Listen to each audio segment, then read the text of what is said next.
Hi everyone, ನಮ್ಮ ಅಡುಗೆ ನಿಮ್ಮ ರುಚಿಗೆ ಸ್ವಾಗತ. ದೋಸೆ ಮಾಡುವಾಗ ನಾವು ಉದ್ದಿನಬೇಳೆ ಹಾಕ್ತೀವಲ್ವ, ಅದರ ಬದಲು ಇವತ್ತು ನಾನು ಸಬ್ಬಕ್ಕಿ ಹಾಕಿ ದೋಸೆ ಮಾಡಿ ತೋರಿಸ್ತಾ ಇದ್ದೀನಿ. ತುಂಬ ಚೆನ್ನಾಗಿರುತ್ತೆ ದೋಸೆ.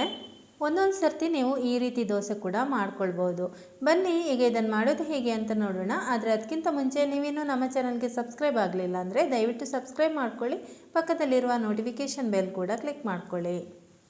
ನಾನಿಲ್ಲಿ ಮಾಮೂಲು ನಾವು ತಿಂಡಿಗೆ ಬಳಸುವಂತಹ ದಪ್ಪ ಅಕ್ಕಿ ಬರುತ್ತಲ್ವ, ಅದನ್ನು ಈ ಲೋಟದಲ್ಲಿ 3 ಲೋಟದಷ್ಟು ಒಂದು ಪಾತ್ರೆಗೆ ಹಾಕ್ಕೊಳ್ತಾ ಇದ್ದೀನಿ. ಫಸ್ಟು ನೀವು ಇಡ್ಲಿ ರೈಸ್ ಸಿಕ್ಕಿದರೆ ಅದು ಇದಕ್ಕೆ ತುಂಬ ಚೆನ್ನಾಗಿರುತ್ತೆ, ಅದನ್ನು ಸಿಕ್ಕಿದರೆ ಅದೇ ಹಾಕ್ಕೋಬೋದು. 3 ಲೋಟದಷ್ಟು ಅಕ್ಕಿ, 1 ಲೋಟದಷ್ಟು ಸಬ್ಬಕ್ಕಿ ತೊಗೊಂಡಿದ್ದೀನಿ. ಅದೇ ಲೋಟದಲ್ಲಿ 1 ಲೋಟದಷ್ಟು ಸಬ್ಬಕ್ಕಿ ಅಥವಾ ಸೀಮೆ ಅಕ್ಕಿ ಅಂತಲೂ ನಾವು ಇದಕ್ಕೆ ಹೇಳ್ತೇವೆ. 3 ಟೀ ಸ್ಪೂನ್ ಮೆಂತ್ಯ ಹಾಕ್ಕೊಳ್ತಾ ಇದ್ದೀನಿ. ಮೆಂತ್ಯ ಬೇಕಾದರೆ ಇನ್ನೂ 1-2 ಸ್ಪೂನ್ ಜಾಸ್ತಿ ಹಾಕೋಬೋದು. ಸಬ್ಬಕ್ಕಿ ಹಾಕಿರೋದ್ರಿಂದ ಇದು ಕಹಿ ಬರೋದಿಲ್ಲ. ಈಗ ಇದಕ್ಕೆ ನೀರು ಹಾಕಿ ಚೆನ್ನಾಗಿ ನೀವು ಎಷ್ಟು ಸರ್ತಿ ಅಂದರೆ ಒಂದು 3-4 ಸರ್ತಿ ಆದರೂ ಚೆನ್ನಾಗಿ ತೊಳಿಬೇಕು. ಯಾಕೆ ಅಂತ ಹೇಳಿದರೆ ಇದು ನೆನೆದಾದ ಮೇಲೆ ನೀವು ತೊಳಿಲಿಕ್ಕೆ ಇಲ್ಲ. ಸಬ್ಬಕ್ಕಿ ಹಾಕಿರೋದ್ರಿಂದ ಇದು ಏನಾಗುತ್ತೆ, ನೀವು ಆಮೇಲೆ ಇದನ್ನು ನೀವು ತೊಳೆಯೋಕ್ಕೆ ಹೋದರೆ ಸಬ್ಬಕ್ಕಿ ಎಲ್ಲ ಕರಗುತ್ತೆ ನೀರಲ್ಲಿ. ಅದಕ್ಕೋಸ್ಕರ ಈಗಲೇ ನೀವು ಚೆನ್ನಾಗಿ ಇದನ್ನು 2-3 ಸರ್ತಿ ವಾಶ್ ಮಾಡ್ಕೋಬೇಕು. ಈಗ ನಾನಿಲ್ಲಿ ಚೆನ್ನಾಗಿ ಇದನ್ನು ತೊಳೆದಾದಮೇಲೆ ವಾಪಸ್ ನೀರು ಹಾಕಿ ಇಡ್ತಾ ಇದ್ದೀನಿ. ಇದು ಅಕ್ಕಿ ನೆನೆಯೋದಕ್ಕೆ ಸುಮಾರು ಒಂದು 6 ಗಂಟೆಗಳ ಕಾಲ ನೆನೆಯಬೇಕು. ಯಾಕೆ ಅಂತ ಹೇಳಿದರೆ ಇದರಲ್ಲಿ ಅಕ್ಕಿ ಮತ್ತು ಸಬ್ಬಕ್ಕಿ ಬೇಗ ನೆನೆಯುತ್ತೆ. ಆದರೆ ಈ ಮೆಂತ್ಯ ಹಾಕಿರ್ತೀವಲ್ಲ, ಈ ಮೆಂತ್ಯ ನಿಧಾನವಾಗಿ ಇದಾಗೋದು. ಅದಕ್ಕೆ ಒಂದು 6 ಗಂಟೆನಾದರೂ ಬೇಕಾಗುತ್ತೆ ನೆನೆಯೋದಕ್ಕೆ. 6 ಗಂಟೆವರೆಗೆ ನಾನು ಇದನ್ನು ಇಡ್ತಾಯಿದ್ದೀನಿ. ಹಾಗೆಯೇ ಒಂದು ಮುಚ್ಚಳ ಮುಚ್ಚಿ ಇಡ್ತಾಯಿದ್ದೀನಿ. ಬೆಳಿಗ್ಗೆ ಇದನ್ನು ನಾನು ನೆನೆ ಹಾಕಿದ್ದೆ. ಸಂಜೆ ಹೊತ್ತಿಗೆ ನೋಡಿ ಈ ಥರ ಚೆನ್ನಾಗಿದು ನೆಂದಿದೆ. ಸಬ್ಬಕ್ಕಿ ಎಲ್ಲ ಸೈಜ್ ಎಷ್ಟು ದೊಡ್ಡದಾಗಿದೆ ನೋಡಿ, ಮತ್ತು ಮೆಂತ್ಯ ಕೂಡ ಚೆನ್ನಾಗಿ ದಪ್ಪಗಾಗಿದೆ. ಈಗ ಇದನ್ನು ರುಬ್ಕೊಳ್ಳೋಣ. ಈಗ ಇದನ್ನು ವಾಪಸ್ ತೊಳೆಯೋದೇನು ಬೇಡ. ನೀವೇನಾದರೂ ತೊಳೆದರೆ ಸಬ್ಬಕ್ಕಿ ಸಾಫ್ಟ್ ಆಗಿರೋದ್ರಿಂದ ಎಲ್ಲ ಅದು ಕರಗಿಬಿಡುತ್ತೆ ನೀರಲ್ಲಿ. ನೀರು ಜಾಸ್ತಿ ಇದ್ದರೆ ಅದನ್ನು ತೆಗೆದರೆ ಸಾಕು. ಬನ್ನಿ ಈಗ ಇದನ್ನು ರುಬ್ಕೊಂಬಿಡೋಣ. ಇದರಲ್ಲಿ ಸ್ವಲ್ಪ ಜಾಸ್ತಿ ಇರೋದ್ರಿಂದ ನಾನು 2 ಸರ್ತಿ ಇದನ್ನು ಮಿಕ್ಸಿಗೆ ಹಾಕಬೇಕಾಗುತ್ತೆ. ಮಿಕ್ಸಿಯಲ್ಲೇ ರುಬ್ಬೋದು. ನೀವು ಗ್ರೈಂಡರ್ನಲ್ಲಾದರೆ ಒಂದೇ ಸಲಕ್ಕೆ ರುಬ್ಕೊಂಡು ಬಿಡ್ಬೋದು. ಮಿಕ್ಸಿ ಜಾರಿಗೆ ಹಾಕ್ತಾ ಇದ್ದೀನಿ. ಇಷ್ಟಾದಮೇಲೆ ನೋಡಿ ಈಗ ಇನ್ನೊಂದು ಅರ್ಧ ಇದೆಯಲ್ವ, ಇದನ್ನು ಮತ್ತೆ ರುಬ್ಕೋತೀನಿ. ಫಸ್ಟ್ ಇದನ್ನು ತೋರಿಸ್ತೀನಿ. ರುಬ್ಲಿಕ್ಕೆ ಬೇಕಾಗುವಷ್ಟು ಸ್ವಲ್ಪ ನೀರು ಹಾಕ್ಕೊಳ್ಳಿ. ಇದು ನೀರು ಸ್ವಲ್ಪ ಜಾಸ್ತಿ ತಗೊಳ್ಳುತ್ತೆ ಸಬ್ಬಕ್ಕಿ ಇರೋದ್ರಿಂದ ನೀರು ನೋಡಿಕೊಂಡು ಸ್ವಲ್ಪನೇ ಹಾಕ್ತಾ ರುಬ್ಕೊಳ್ಳಿ. ಒಂದು ಅರ್ಧ ರುಬ್ಬಿ ಆದಮೇಲೆ ನೋಡಿಕೊಂಡು ನೀರು ಬೇಕಾದರೆ ಹಾಕ್ಕೊಳ್ಳಿ. ನುಣ್ಣಗೆ ರುಬ್ಕೋಬೇಕು. ಮಾಮೂಲಿ ನಾವು ದೋಸೆಗೆಲ್ಲ ರುಬ್ತೀವಲ್ವ, ಅದೇ ಥರ ನುಣ್ಣಗೆ ಇದನ್ನು ರುಬ್ಕೊಳ್ಳಿ. ಈಗ ರುಬ್ಬಿ ಆಗಿದೆ. ಇದನ್ನೊಂದು ಪಾತ್ರೆಗೆ ಹಾಕ್ಕೊಳ್ತಾ ಇದ್ದೀನಿ. ಹೇಗೂ ಇನ್ನೊಂದು ಸಲ ರುಬ್ಲಿಕ್ಕಿದೆ, ಆಮೇಲೆ ನಿಮಗೆ ನಾನು ಹದ ತೋರಿಸ್ತೀನಿ ಅದರದ್ದು. ಈಗ ಇನ್ನೊಂದು ಸರ್ತಿ ಉಳಿದಿರುವಂತಹ ಅಕ್ಕಿ ಮತ್ತು ಸಬ್ಬಕ್ಕಿಯನ್ನು ಕೂಡ ರುಬ್ತಾ ಇದ್ದೀನಿ.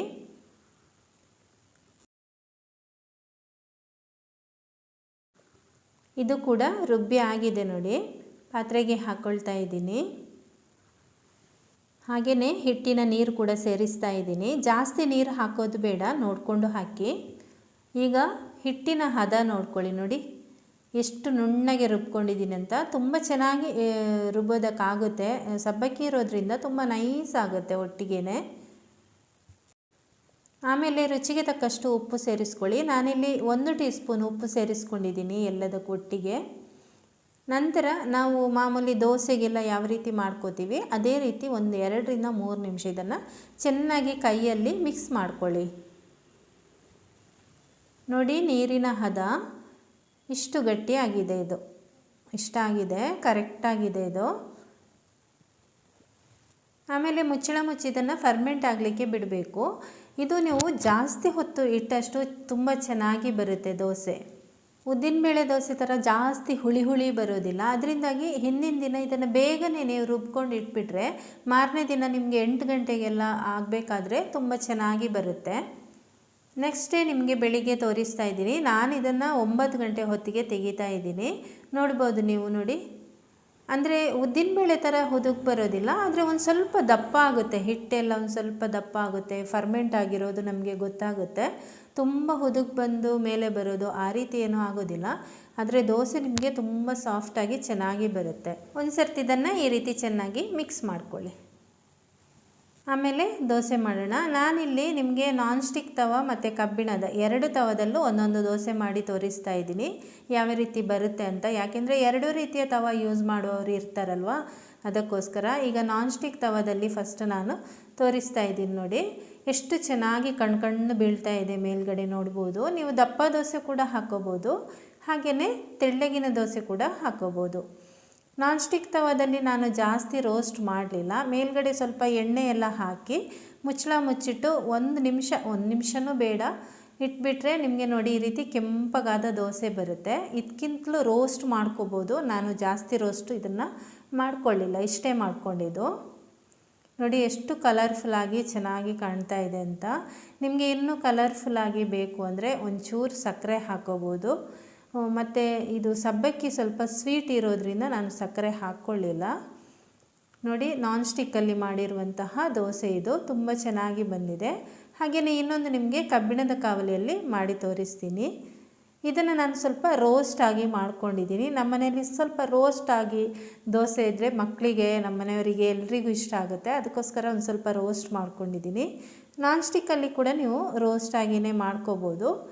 ಅದರಲ್ಲಿ ನಾನು ತೋರಿಸಿಲ್ಲ, 2 ರೀತಿದು ತೋರಿಸ್ತಾ ಇದ್ದೀನಿ ಅಷ್ಟೇ.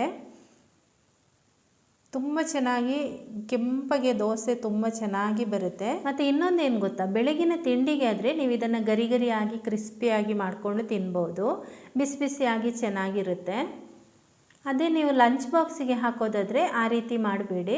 ಸ್ವಲ್ಪ ಮೆತ್ತನೆ ದೋಸೆ ಮಾಡಿಕೊಂಡು ಲಂಚ್ ಬಾಕ್ಸಿಗೆ ಹಾಕ್ಕೊಂಡು ಹೋಗಿ. ಯಾಕೆಂದರೆ ಸ್ವಲ್ಪ ಹೊತ್ತಾದಮೇಲೆ ಇದು ಸ್ವಲ್ಪ ಗಟ್ಟಿಯಾಗುತ್ತೆ, ಆಮೇಲೆ ತಿನ್ನಲಿಕ್ಕೆ ಟೇಸ್ಟ್ ಇರುತ್ತೆ ಆದರೆ ಗಟ್ಟಿಯಾಗಿರುತ್ತೆ. ಅದಕ್ಕೋಸ್ಕರ ಹೇಳ್ತಾ ಇದ್ದೀನಿ.